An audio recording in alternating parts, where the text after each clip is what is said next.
The IS-3 Defender is one of the first autoloaders ever introduced into World of Tanks Blitz. It has an autoloader, it is an incredibly weird one at that, because normally the whole point of an autoloader is to get out damage faster than your other counterparts, but the IS-3 Defender doesn't. It has a 7.5 second intraclip to deal 400 damage. Now sure, up against other tier 8 heavies that deal 400 damage, that's great. You're going to get 400 out, and then out reload them hopefully. But the problem is that you just don't have a lot of DPM, only 1888, takes so long to get your damage out, and oh boy, a 23 second reload, that's going to kill ya. So what if there was the best of both worlds for a vehicle like this, where it had a very long intraclip, but as well, an incredibly short reload for the clip in total? Well, that's actually a reality, as the M-IV-Yoh is about to enter testing in Update 9.1 for World of Tanks Blitz. One thing I always try to pride myself on this channel is getting the fastest, newest, and most relevant information out on the channel before any other YouTuber,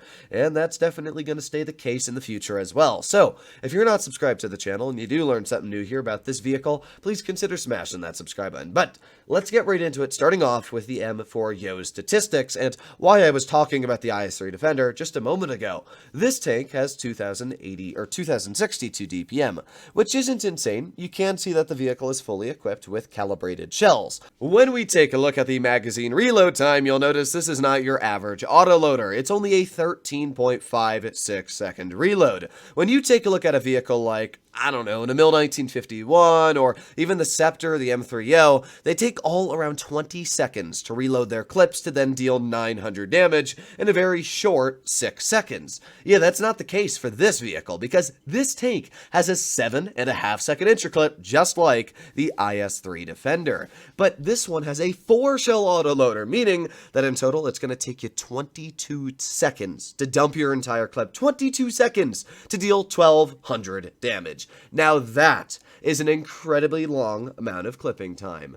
Do I think this is going to be good or bad? Well, if we make our way over to the German tech tree and take a look at a vehicle like the Tiger II, the Tiger II currently has pretty good DPM. It's around 2454, and the Tiger II has a 7.5 second reload. So basically what this tank is going to be is for 4 shells, a Tiger II, and then you've got a 13 second downtime. I actually think this looks pretty cool. It reminds me of the Italian auto-reloading tank destroyers on World of Tanks PC, but let me know what you guys think about this tank in the comments down below.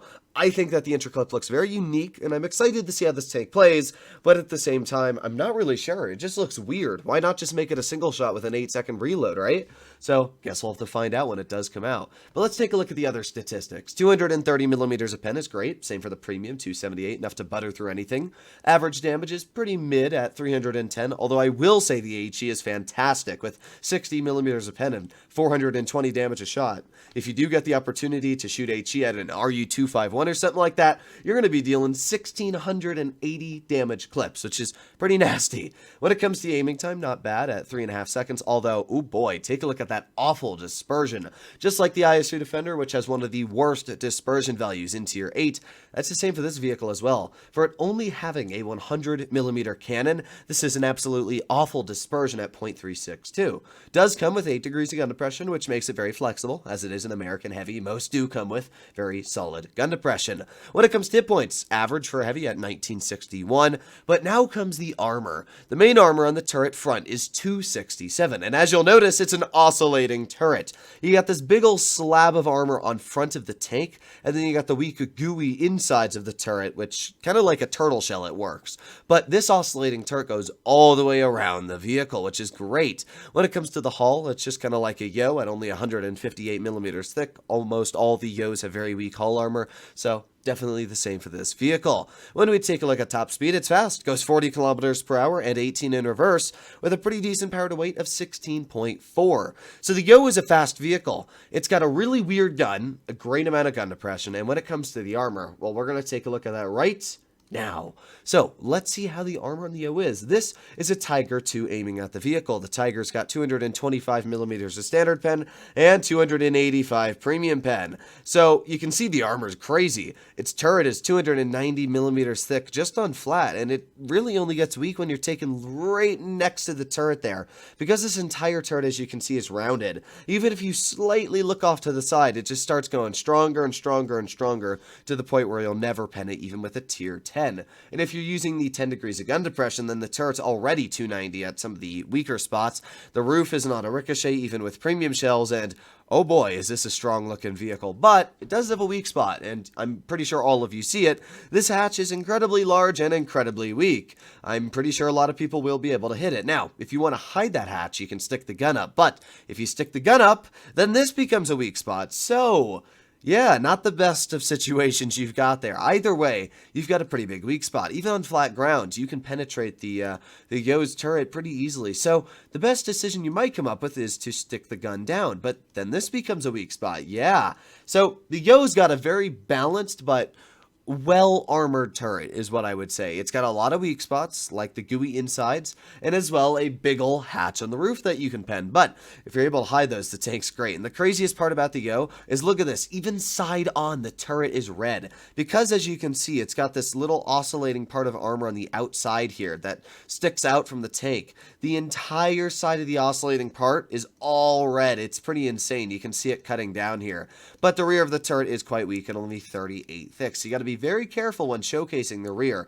But man, what a weird tank, right? When it comes to the hull armor, it's pretty decent actually. It's around 217, 230 on the upper plate. Nothing crazy, but if you are using it hull down, that upper plate goes upwards of 270. Even with premium shells, you're going to struggle to penetrate that upper plate, showcasing the Yoh being a heck of a lot stronger than other Yohs at tier 8 like the Scepter. Lower plate, incredibly weak, only 170 thick, and yeah, that's definitely going to hurt you if the enemy do have the opportunity to pen you. Side armor as well, pretty dang weak. It's going to be very easy to penetrate this vehicle literally everywhere on the side. It's not the fastest of vehicles on traverse speed, so that's pretty bad. And the rear of the tank is 50 millimeters on the back, which means all high explosive shells from 150s are going to pen it. The lower back is only 36, meaning that literally everything will pen HE. And yeah, as I said, the rear of the turret's only 38, meaning that it's a pretty weak spot. So overall, what would I say about the Yoh? We're taking a look at the armor. We've taken a look at the statistics, how the vehicle is going to play.